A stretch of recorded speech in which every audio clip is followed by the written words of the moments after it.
In 1991, while serving as the director of the Smithsonian's National Museum of American History, historian Roger Kennedy was shocked to learn, for the first time, that massive ancient city remains existed in North America.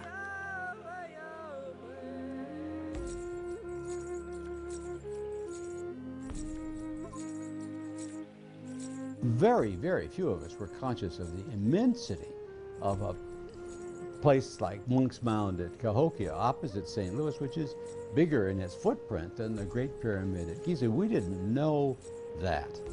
Most Americans have no idea that ancient cities with advanced architectures once dotted the ancient North American landscape.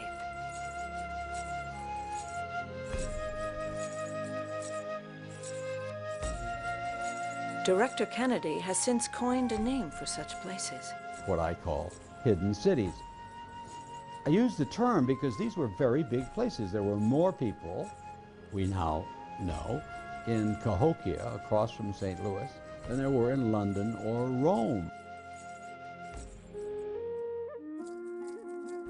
There were major population centers in what are now Nashville and Cincinnati and Pittsburgh and St. Louis. Why is it that top historians didn't know about such things? And why is it that they are not generally known among the modern public either? That people are unaware of Hopewell and Cahokia as world-class achievements, of course, UNESCO World Heritage Sites. Not only did Kennedy, as a historian at the Smithsonian, not know about them, at least one president of the Society for American Archaeology had never been to Cahokia, even by the time he retired at the age of 70. I'm actually one of the people who didn't know all that much about the Hopewell civilization, and in fact, I grew up in the Midwest. I'm from Michigan. There were tens of thousands of architectural consequences that are now hidden behind our junk and our architectural achievements.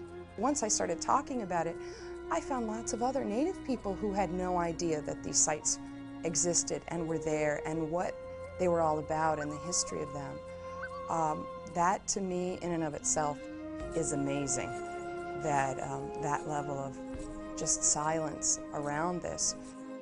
We now know more about this silence. We now know that advanced ancient civilizations once inhabited North America, but have become lost to our modern memories, in part because of 19th century political and scientific agendas.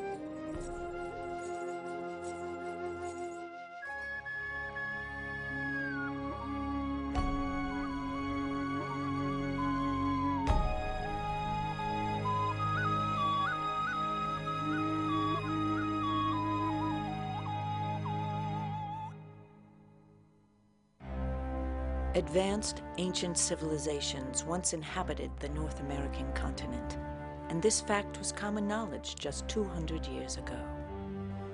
As Europeans moved northward from the Gulf in the 1530s and westward from Virginia after 1607 and westward from Plymouth Rock in 1620, they did learn that the place had been occupied for a long time by other people.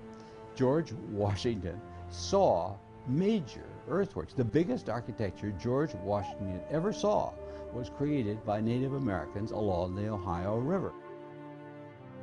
They were viewed by the early settlers, of course. They were so plentiful that it wasn't a surprise to have one on your property. These things were common.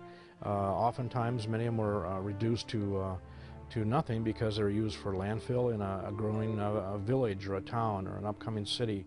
Thomas Jefferson was well aware that there were very, very big earthworks in the Ohio Valley, and he became aware, thanks to Lewis and Clark, that there were even bigger ones in the center of the continent, around Cahokia and St. Louis. What were these ancient earthworks? Ancient city walls, buildings, roads, burial sites.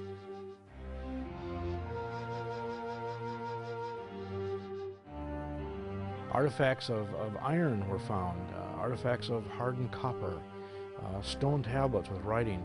Regular farmers just plowing their fields would really turn up literally bushel baskets of arrowheads, spear points, etc. And these things were commonplace.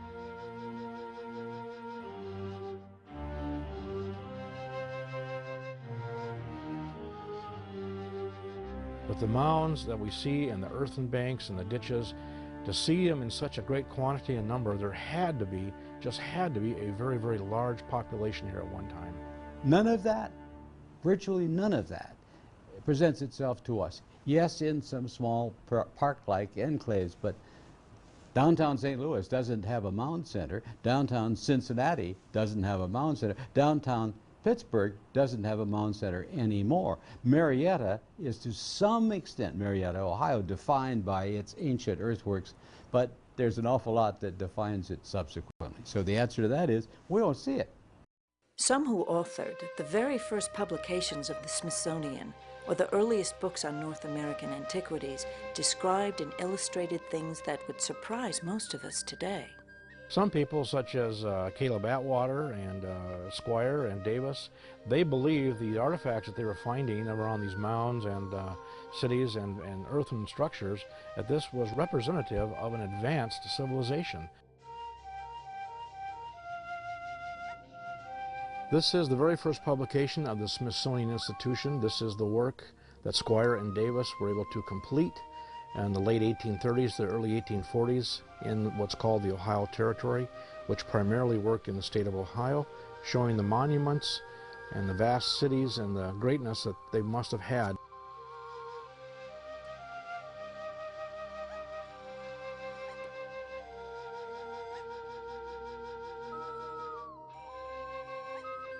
Some of the sites that they surveyed and the maps that they made, as our only knowledge these sites even existed now, because they were destroyed or they were intruded upon and their original configurations were greatly altered. The real question is, why were these sites not preserved? And why are these advanced civilizations not more commonly known of today? The answers can be found in two surprising places. First, in the 19th century implementation of the doctrine of manifest destiny, and second, in the then emerging conflict between evolutionary science and religion. The three things that really kind of make up manifest destiny, this idea of American exceptionalism. Another idea encapsulated or included in manifest destiny is the ideal that not only are we unique and our institutions are unique, but we have a unique mission to spread that and to take that across the continent.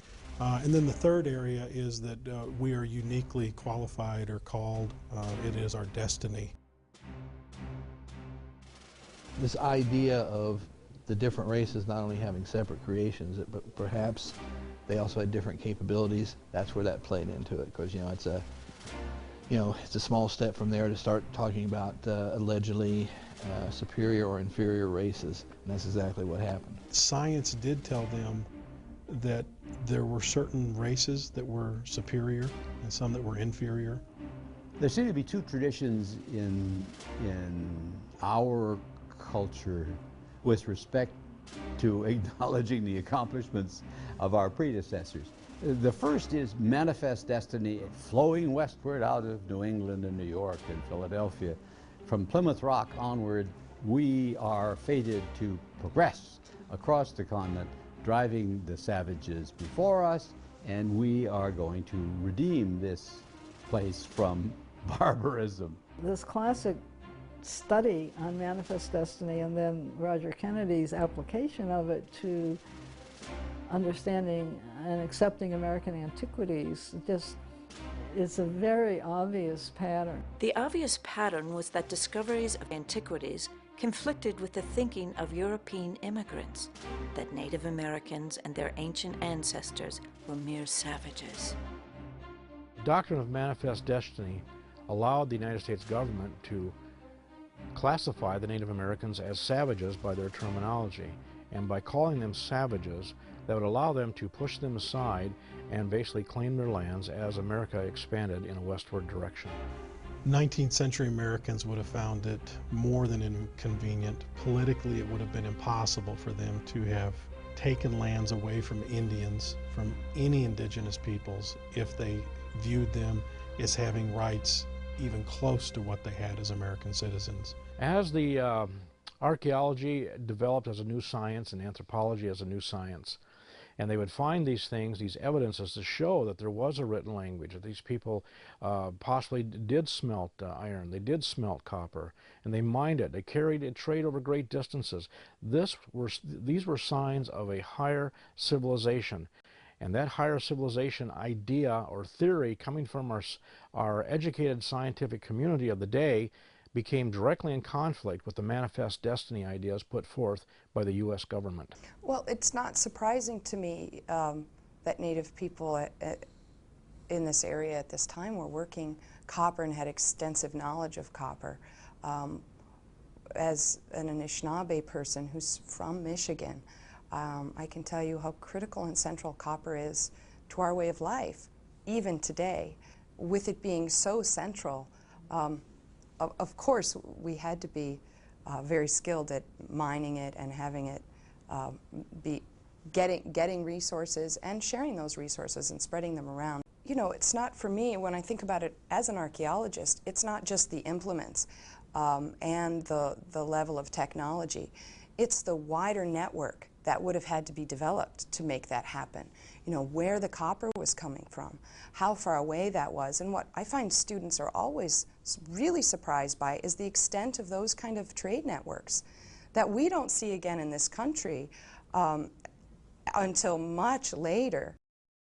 There was every pressure to see the Indians as intellectually inferior and primitive, and a whole set of policies that would keep them from showing that they were as intelligent and could do as well on their own if they had access to capital, if they weren't excluded from the opportunities of other Americans. I relate to it very strongly as a Native person. It's this constant idea that Native people's ways of knowing and doing things, it can't possibly have been good. It can't possibly have been as good as these other ways of knowing or these other technologies. Thankfully, not everyone was persuaded by this interpretation of the doctrine of manifest destiny. From the very onset, both Catholics and Protestants and non-religious people and Jews, actually, from the very beginning, emphasized the probability that other people had been here before us, that we had to enter into a respectful relationship with them if we were going to learn anything and survive. Indeed, our survival depended upon them. Sadly, this way of thinking conflicted with prevailing attitudes about Native Americans. Roger Williams, founder of the First Baptist Church in America, in the mid-1600s, believed that indigenous people were not only fellow seekers, but that, quote, the Indians were probably of Jewish descent of the lost tribes of Israel. You do have missionary efforts, and some of these early missionary-minded folks are very ostracized and marginalized by their society. We see this all the way back in Massachusetts, even with Roger Williams. When he's first run out of the Massachusetts Bay Colony, he goes and he begins to minister to the Indians, and he's seen as a radical for that. 200 years later, Roger Williams would receive an ally in Mormon church founder Joseph Smith. Joseph Smith claimed that the Native Americans were, in fact, just like the rest of us, just as good, just as valuable, and just as important as all of the rest of us. Later, many other artifacts would turn up that suggested the presence of Middle Eastern cultures in North America. Protestant priests, Catholic fathers Jewish rabbis were seeing these possible links between the Native Americans and ancient Israel. These links included written records that had possible tie-ins to the ancient world. There were certainly religious beliefs, thinking that the Native Americans may have been descendants of some Hebraic, Jewish, Israelite travelers to the Americas at different times, or of other Old World peoples at different times. And there are various things fueling these. There were religious, political, and social agendas. Perhaps the largest documented religious artifact was this ancient city wall mound, recorded in Squire and Davis's Smithsonian publication entitled Ancient Monuments of the Mississippi Valley. So to see an artifact like that, or the context in which they would place an artifact like that, would be, especially something found in association with the mounds, would be, oh, that shows to us the presence of these people at that time here in the Americas. They were responsible for creating that artifact. They were responsible for creating the mounds and for introducing various cultural aspects into the Americas. The idea that ancient inhabitants knew of and used Middle Eastern Hebrew symbols undermined the notion that Native Americans were isolated savages. It also conflicted with the emerging science of the day and would mark the beginning of a long-standing controversy. Morgan followed the idea of English anthropologist of his time, which is the mid-19th century, in thinking that human societies evolved into greater and greater progress towards civilization. Lewis Henry Morgan, along with Herbert Spencer, would be credited with developing theories of cultural evolution. Cultural evolution is an interesting way of viewing human cultures. I think we still have some remnants of that with us today, but at the time, people strongly believed that this was how societies came to be, that there was one way to get to the kind of pinnacle of being a human, or the most evolved human. You go through different phases. You start out as a savage, you then learn and experience things through your environment, you work with your technology increases, you become somehow more advanced and move through the stage of barbarism, and then eventually you reach the pinnacle of being an evolved human, which is civilization. Morgan's theories of cultural evolution labeled Indians as savages and some religious people as barbaric. That was very racist, but was accepted by just about all the leading intellectuals. If Morgan influenced the leading intellectuals of the day, what influenced Morgan? Contemporary Presbyterian preacher Charles Finney wrote this, quote, "Outcomes of enthusiastic religion in Western New York feed into the formation of ethnological conceptions for Morgan," unquote. One such outcome was the publication of the Book of Mormon, professed to be translated from the ancient record found in upstate New York by Joseph Smith.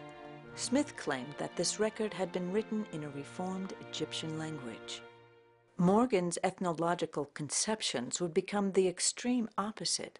Natives were not as evolved as those from the Old World. Morgan biographer Leslie A. White would sum up Morgan's views of religion. Quote, "If you were for theology, you were against science, and Morgan was definitely for science," unquote. Still, some modern historians believe that too much has been made of the 19th century conflict between religion and science. The reality of the